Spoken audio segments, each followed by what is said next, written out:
the world's complicated. Yeah. And there are choices that you have to make. And it turns out that the trajectory of progress always happens in fits and starts. And you've got these big legacy systems that you have to wrestle with, and you have to balance what you want and where you're going with what is and what has been.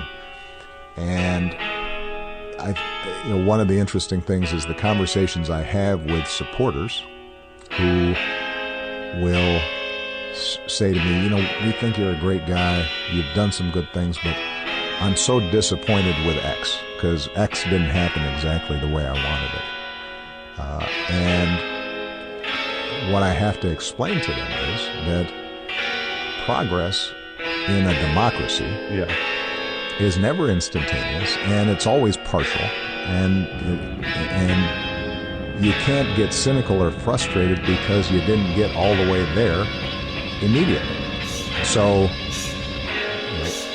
during the healthcare debate, there are a lot of people who just wanted a single-payer plan. Right. And as I said before, if I were designing a system from scratch, that would probably make more sense. We're the only country on Earth not the only country on Earth, but we're one of the few countries that has this weird amalgam of private sector and Medicare and sort of a patchwork system, hugely inefficient. We spend more than any of the other advanced countries. Our outcomes aren't necessarily better.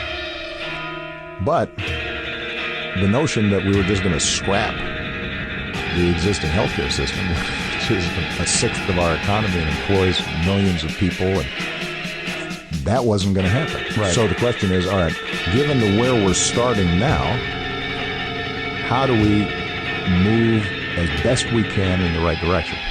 5 years later, we've got millions of people who have health care that didn't have it before. We have the lowest uninsured rate that has ever been recorded. But for a lot of people, they're looking at it and saying, well, we didn't get everything we wanted. For me, what I say to myself is, for those millions of people, many of whom write to me and say, you saved my life, that's democracy working. That's government working. The same is true when it comes to how we think about the fight against terrorism. We ended 2 wars. But I always said from the start that there really are people out there who would have no compunction about just blowing up an entire neighborhood of Americans, innocent men, women, and children, for ideological reasons. We have to deal with that.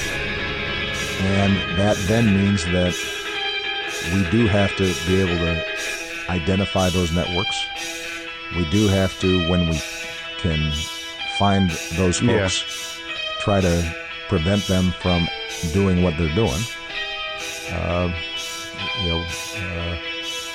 Clear cut, the way oftentimes it gets presented. So I guess to go to the point you were making earlier, that's where, it's like middle management. Sometimes your job is just to make stuff work.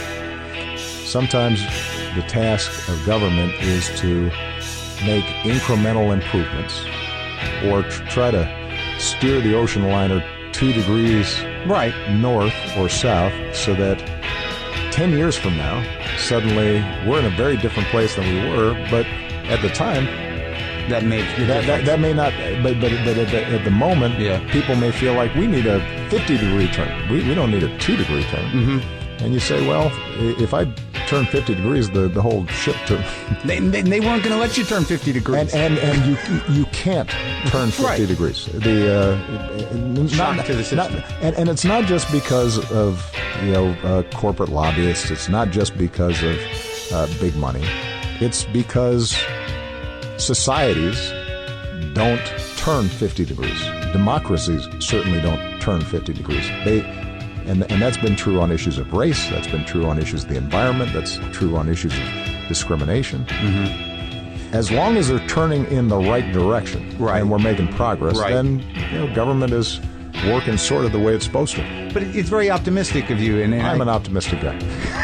I am. And not to get into the weeds on this, but first of all, I'm confident we'll win. Okay. Because the law is clearly on our side. But people in California, for example, where there's a state exchange, Yeah. or New York, Right. they wouldn't lose it. But they've just become,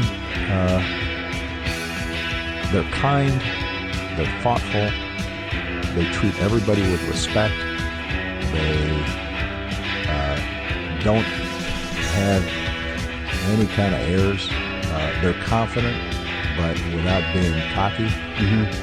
They've got great friends.